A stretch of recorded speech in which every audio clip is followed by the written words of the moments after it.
Una sir, malaking ambag po sa mga anak namin ng mga agta, yung ginawa ninyong pagtuturo sa kanila pagdating sa aming ancestral domain dun sa Inang Kalikasan. Kami po kasi ay mga leader ng pagtatanggol ng ating Inang Kalikasan. So, nagpapasalamat po kami sa inyo na tinuro ninyo o paano nila pangangalagaan at ingatan ang ating kalikasan, ipagtanggol.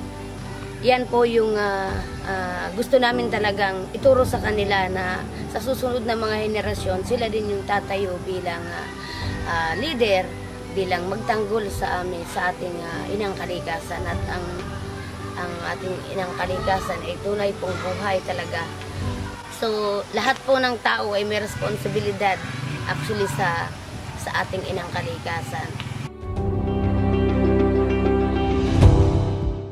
So bilang isang guro, sa tinagal kong maging isang guro ng Sentrong Paral ng mga Agta, malaking tulong para sa mga estudyante namin na nagsisimula sila sa batang edad, nakikilala nila kung paano magpahalaga sa kalikasan, kung paano nila maipagmalaki yung kanilang kultura. Tinuturo din namin sa kanila sa maliit na pamamaraan, yung kung paano mahalin ang kanilang mga kultura, yung kanilang mga lupaing ninuno, na minana pa nila sa mga ninuno pa nila noon pa. So ang sa amin lang bilang isang guro, yung patuloy na merong magsuporta at patuloy din na paglilingkod namin bilang isang guro na magturo para sa kanila. Na mahalin, igalang, irespeto at pagyamanin ang kulturang katutubo at ang lupaing ninuno. Para kila Dario, para kila Samuel, magbutihan pa nila lalo at lagi nga nilang sinasabing masaya raw palagi.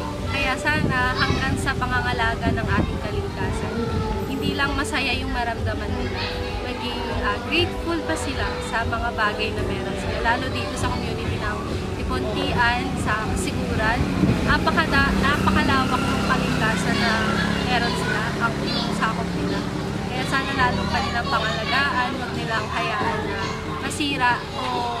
masira ng simpleng basura lang.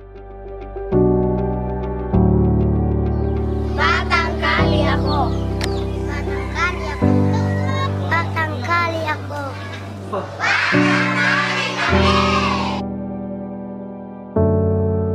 Salamat, Sikat Aurora. Salamat po.